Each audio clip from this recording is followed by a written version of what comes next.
Well, this week's triple-digit temperatures have the state power grid operators expecting to break a record for May power demands. And one energy expert says we could even threaten to break ERCOT's all-time peak demand set in August of 2023. KVUE's Jenny Lee explains. ERCOT expects demand to peak at 84,000 megawatts on Wednesday. And according to the power grid manager, 1 megawatt powers about 250 homes. Last May, we set a record that was 77,000 megawatts. And we could even possibly break the all-time peak power demand of a little more than 85,500 megawatts set in August of 2023.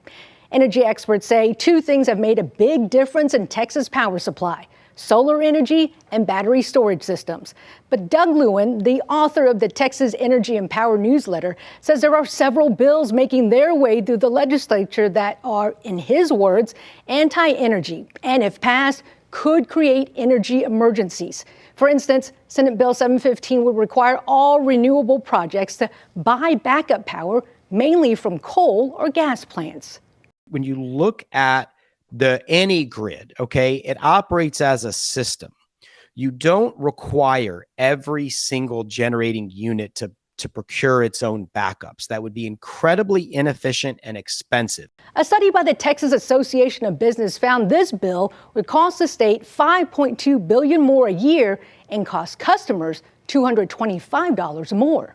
What is really important about this, Jenny, because I think a lot of people might say, I'd be willing to pay $225 extra if I had a reliable grid. The study also showed we would have increased likelihood of outages. So you would pay more for a less reliable grid. Lewin and I also discussed other anti-energy bills and bills that he thinks would be good for energy efficiency. To learn more, just look for this story on KVUE.com. In the studio, Jenny Lee, KVUE News.